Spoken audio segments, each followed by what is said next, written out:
I feel like in the recent years there's been even more conflict and chaos in the world than usual. So many terrible wars breaking out and just getting worse.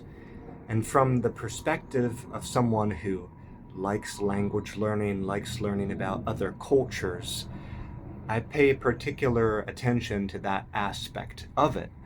I mean, to some extent, aren't wars the result of failed diplomacy? And why does diplomacy fail? When the language, the communication is not up to the task, is not up to the challenges. Maybe in part, if not in full. Remember a few weeks ago there was that tense exchange and a blow up between President Trump and President Zelenskyy. And one of the things when I was watching that, I was really surprised that there wasn't an interpreter live there helping out.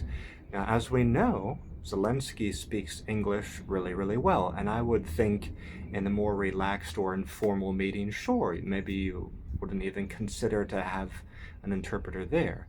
But even I, someone who's inexperienced and untrained in such matters, was thinking this is such a high level, high stakes get together.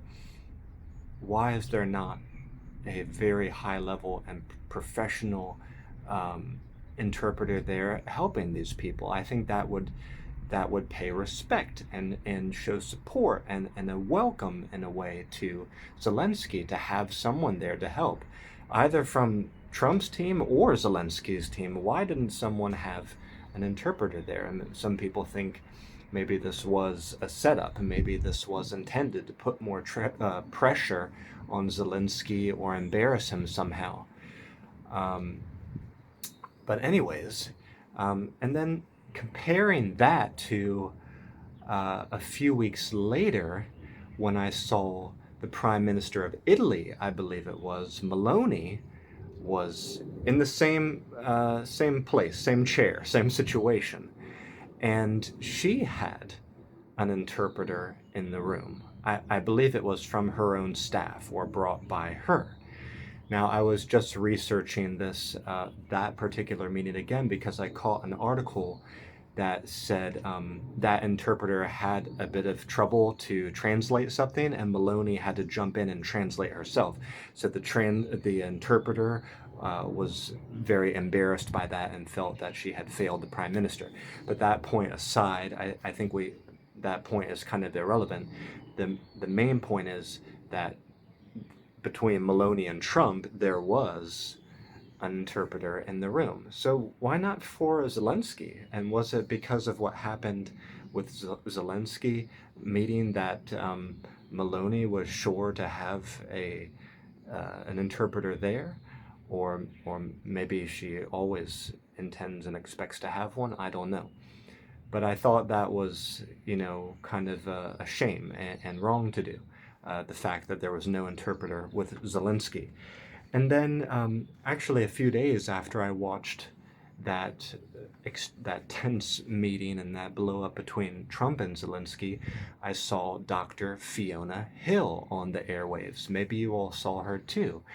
And she is a presidential advisor and a foreign affairs relations expert on Russia.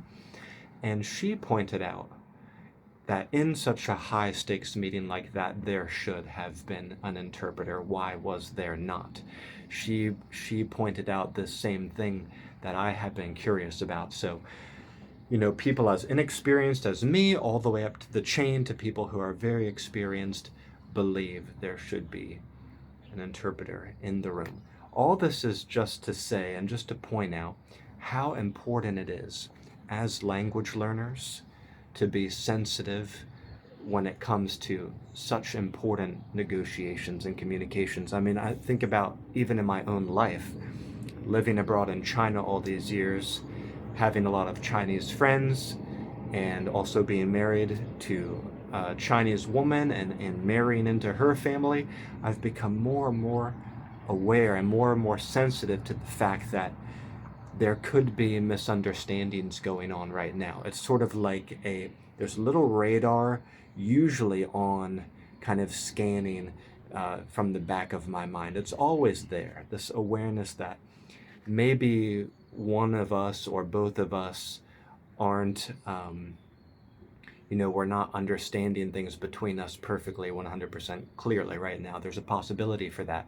So it makes sense to slow down, to repeat, to ask for clarification, to reiterate some things, and just be a little more patient with the communications before rushing ahead. Now, all these events in the world, all this craziness with the warfare and the diplomacies and the meetings has made me think of a new line that I want to incorporate into my upcoming language learning card game. You guys know that I'm a language learning card game designer. I'm working on a second edition to my latest game, which is called Heading into Language Land. And I came up with a line to encapsulate a lesson that I want to share with you today. And that is, languages practiced in times of peace, tested in times of war. When things are peaceful, when things are calm, when things are relaxed, don't take it for granted, but keep working on your language abilities and your communication abilities, your diplomatic abilities and your patience and other virtues like patience, because there will inevitably come a time when you will be put to the test, when you will be under pressure, under fire. And how will you perform in that situation with your foreign languages, with your understanding of the other side's culture? That point is critical. And you're going to have to navigate more and more of these types of potential blow-ups and problems and disagreements and arguments in your life. The older that you get, the more responsibility that you inherit, the more experienced and more capable that you get. You're going to have to take greater burdens onto your shoulders. And I think language ability and communication ability is one of those meta skills that everybody should always be practicing, because it can help all the other aspects of your life go smoothly and bear more fruit for everybody.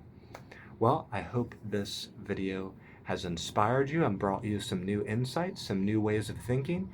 Definitely go back and check out the meetings that Trump had with Zelenskyy versus Maloney, and learn a little bit about Dr. Fiona Hill and other very experienced advisors or interpreters or translators. I think their jobs are fascinating. And actually, I interviewed a friend of mine, Matthias Baronk, who's a professional interpreter. You can watch my interview with him on this channel. It's about an hour long or so, and we get into sort of the intricacies of what that job is actually like. Yeah, I guess I'll leave it at that for today. Thanks so much for tuning in. I'll see you back here on the next one.